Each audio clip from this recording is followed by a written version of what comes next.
Hey everybody, welcome back. It is the new year. It's 2024. Woohoo! Today we are making beef stroganoff.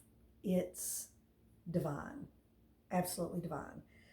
And it's pretty quick and simple. It's not real complicated. Something that, you don't have to have tons and tons of cooking skills to be able to know how to do. But it's a really, really tasty dish. It's easy, gluten-free and dairy-free. That's how I do it at the restaurant. So we will go ahead and get started. I've done a couple of prep things just to speed time along. So the first thing we're going to do, I've got a bowl. There is a half a cup of flour, and you can use brown rice flour or sorghum flour, millet, those are all gluten-free choices that are real mild flavored. I just have some organic all-purpose flour. Half teaspoon of salt, quarter teaspoon of pepper, and garlic powder. So this is what we're going to toss our meat in. So I did that. In my nice, beautiful, shiny, look at that, the hubs scored. He got me some stainless steel cookware for Christmas. I'm so excited. I love it. Anyway, we have a tablespoon of butter and a tablespoon of lard in there. That is what we're going to kind of pan-sear fry our meat in. So I did that. We also need a quarter pound of onion sliced. So I did that already. I just sliced it really thin in little string kind of things. You can do trilogy, and that's what I do at the restaurant. I just happen to have part of an onion cut and in the refrigerator, so I used it. No big deal. Trilogy works beautifully. And then we need 3 ounces of mushrooms. And I had some creminis, and I should have showed y'all this. I cut them up already, again, just trying for the sake of time. But I wanted to show you something. So these creminis have been in my fridge about a week and a half. You can tell, so that's like a cremini mushroom that I've cut into and sliced up. But you see right there, that's the stem. And that's where the cap meets the stem, and it's all attached. So that's still a good, fresh, nice mushroom. This one, you can see how the cap is pulling away from the stem. See, that's the stem right there, and you see that little dark kind of crevice? That's where the cap's pulling away. That just means it's getting a little older, and they'll start going bad eventually. But you can always tell really, really fresh mushrooms if the cap is attached real well to the stem. So anyway, just a little tidbit for you there. But I went ahead and cut my mushrooms up. It's 3 ounces. Like I said, I'm using creminis, which are nothing but baby portobellas. You could use shiitakes. I mean, you could use pretty much any mushroom. Blue oysters, any mushroom you wanted. I would do a lion's mane, but whatever. Give it a shot if that's what you like. But creminis is my go-to, or blue oysters. Those are really good. So the other thing we're going to do is we need a pound of stew meat. Now, my stew meat is kind of big. I don't like big hunks like that. And that's just the way this processor does it. I mean, that piece is a little better. I like a bite-sized piece. So I always cut my stew meat up. I mean, I want a piece about like that. Maybe a little 1-inch cube. So I'm going to go through this pound that I have sitting here. Because like I said, I mean, that's a huge hunk. That's way too big. That's a dadgum little mini roast. That's a big old piece. I mean, that's too big. I don't want to try and eat that. And I don't want to eat my stroganoff with a knife and fork. So anyway, I'm going to go through here and cut pieces to about that size. And I'm going to get that done real quick. I've got my pound of local beef. Yay, grass-fed beef. And then we'll be ready to dive into, like I said, the easy steps of this recipe. So hold tight. Okay, so I got my meat all cut up, see, in the bowl with the flour. And we're just going to toss this around. One thing I would say is you want your chunks of meat to be as uniform as you can get them. I mean, you don't have to be obsessive about it. It's not like the end of the world. But if you have really big chunks, like I was showing you, and then some small ones, they're going to cook at different rates. So you're going to either wind up with really overcooked meat, the little pieces, and or really undercooked meat in the bigger pieces. And you don't want that either way. So just try to get them as uniform as you can, you know, close to a similar size. And then, whoops, sorry, I made to bump that. And then they'll cook more evenly. So I'm melting my butter and my lard. Probably going to do this in 2 batches. This recipe will easily feed 4.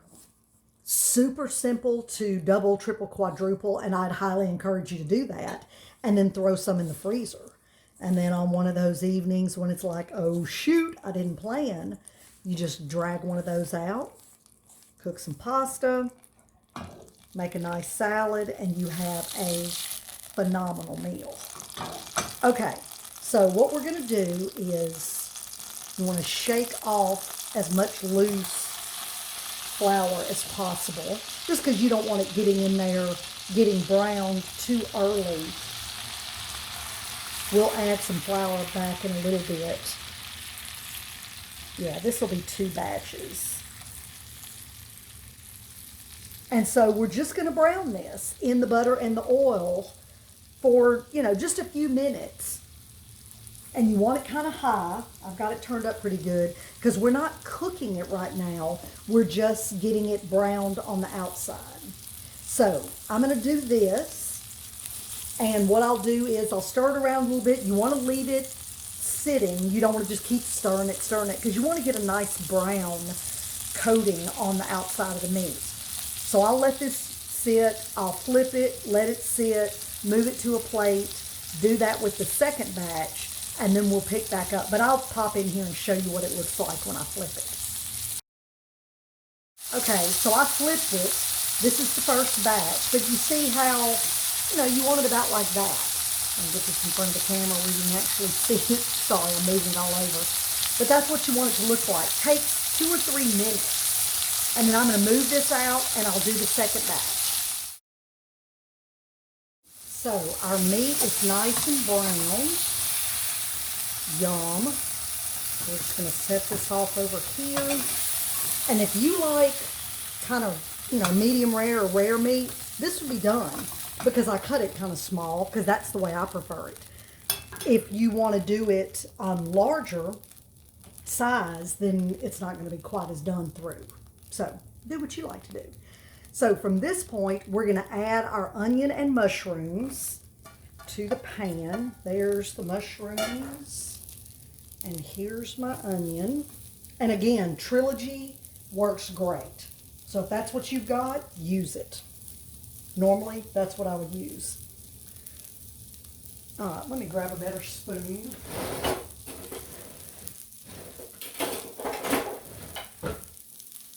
Okay, so we're going to, and I am going to add a little more butter to my pan because it's gotten a little dry on the bottom. Now, these mushrooms are going to release a little bit of moisture, but I don't want it quite this dry. And it really depends on your meat. How fatty it is, it may add extra oil. Mine was pretty lean. So I'm going to throw about a tablespoon of butter. Now here's something I'll tell you as well. If you're making this dairy-free, then I wouldn't do the butter and the oil. I would just go with the lard. Or the butter and the lard. Just use the lard. It's perfectly fine. The butter gives a nice kind of rich flavor, but if you're staying away from dairy, then just do the lard. It'll be perfectly good. All right, so we're going to let this simmer, or not really simmer, but kind of cook a little bit until our onions are soft. Not really looking for caramelized, but just looking for, you don't want crunchy. We just want them soft. Yowzer. God, it smells good. I mean, onions, butter, and mushrooms, how much better can that be? All right, so we're going to let this go for a few minutes. I'd say maybe 5 minutes. And just, like I said, soften up your onions. So I'm going to let them sit on the heat for a minute. I turned my skillet way down from what it was when I was cooking the meat. Because I wanted to get that meat really fast and hot seared. I'm just wanting to saute and soften up the mushrooms so we don't need as strong of a heat, as high of a heat. So we're going to let that go for a couple minutes. And then when we come back, we're going to add about a teaspoon of flour on here, which will help thicken up the gravy when we add the other ingredients. And we'll add the meat back and then go on to a few more steps. So hold tight. Okay, we are back. See how softened they are and starting to brown just a little bit. Ooh, you see all that? Oh, that is what makes it so good. And as we add other ingredients, that's going to loosen off the bottom of the pan, and it's going to be amazing. Okay, so here we're going to add a half teaspoon of flour. And I'm just using a little bit of the flour that was left in the bowl. It's got some seasoning in it. It's perfectly fine. So we're going to throw that in there. And like I mentioned, that just was going to help kind of thicken up our gravy a little bit when we get to that point. Now we'll add the meat back in and all the little juices off the plate. Okay. Oh, y'all, I could just chow down on this right here. Chunks of meat, onions, and mushrooms. Looks good to me. All right, now what we need to add is 5 ounces of cream of mushroom soup, which is half of kind of your standard can, but please don't use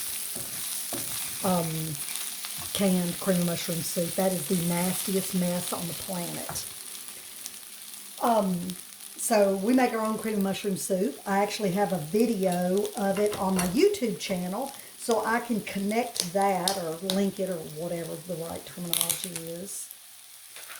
I'll link it to this, and so you want to make your own and then freeze it, which is what I do. It'll be ready for you whenever you need it. All right, I'm just going to eyeball about half of this. But I need a few more of those mushrooms. Okay, so that's our 5 ounces of cream of mushroom soup. You know, one good thing about doubling this recipe is then you use a whole can, but again, you're not going to use cans of the soup, and that makes it a little easier. I'm just going to freeze back what's left, so I'll have it for next time. All right, so we added our 5 ounces of cream of mushroom soup and 2 ounces of broth. Move that out of the way before I knock it off on the floor. And you want to turn this down pretty low.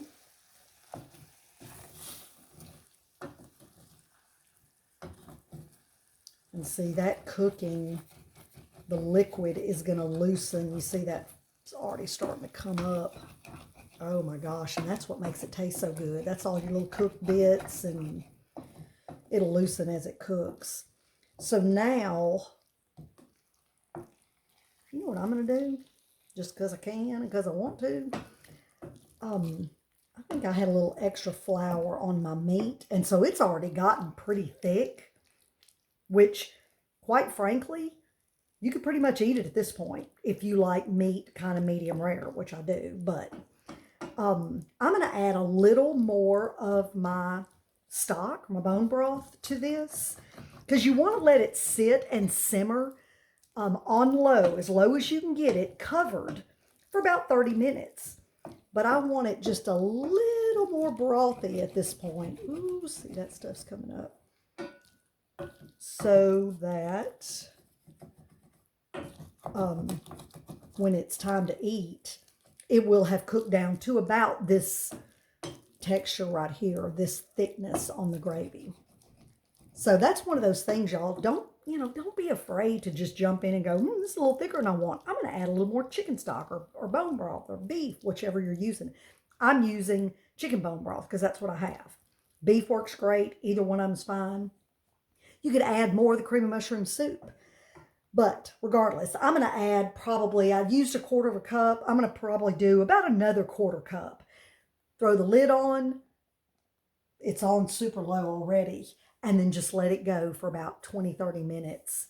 And then we'll come back and finish it up. Okay, yeah, so I just added another 1/4 cup. And see, look, it's already just the food sitting on that cooked in bits. It's just loosened them up. There's only one little spot right there, and it's about to come up. But anyway, you just don't want to lose that. That's where so much of the flavor is. It looks dark, but it's not burned at all. And it's tasty, tasty. Okay, so the lid's going on. I'm going to set a timer for about 20 minutes because I think that'll be plenty since I'm only doing 1 pound. You know, the bigger the bulk, maybe a little bit longer you need to cook it. And then we'll come back and finish it off with a little seasoning, the sour cream, and then it is time to eat. Okay, look at that. Does that look amazing? All right, so at this point, we want to add a little salt and pepper. And, you know, I would encourage you to taste this before you just start dumping seasonings in it. Because, you know, it can easily get too salty. So I'm just kind of sprinkling in. I'm going to get it good and mixed up, and then I'm going to give it a try. But let me show you this. This might gross some of y'all out. But, golly, this smells amazing. Okay, my dog's having a fit out there because my husband just left to go to the back of the property and sit in a deer stand for a few minutes. Excuse me. Wowzer. But the last step is adding 1/2 cup of sour cream. If you're doing dairy-free, you can use, there's a number of dairy-free sour cream products that are really good. Kite Hill makes a really good one. I typically just wind up using their Greek yogurt. You could use a yogurt if you don't have sour cream at home, as long as it's, you know, plain unflavored. You don't want to stick vanilla or peach or something like that in there. That'd be kind of disgusting. But I've got Kelowna Supernatural organic sour cream. Short of owning your own cow, this brand, Kelowna Supernatural, is the best. But what I wanted to show you was, if you can see, you see that right there? Their little Best By date is October 4th. This is January 2nd. Okay, let that sink in. So it's 3 months past the quote-unquote Best By date. It's soured cream. That's what sour cream is. It's soured cream. Cream that has had cultures added or natural, you know, cultures out of the air. And it's soured. It's not going to get any more sour.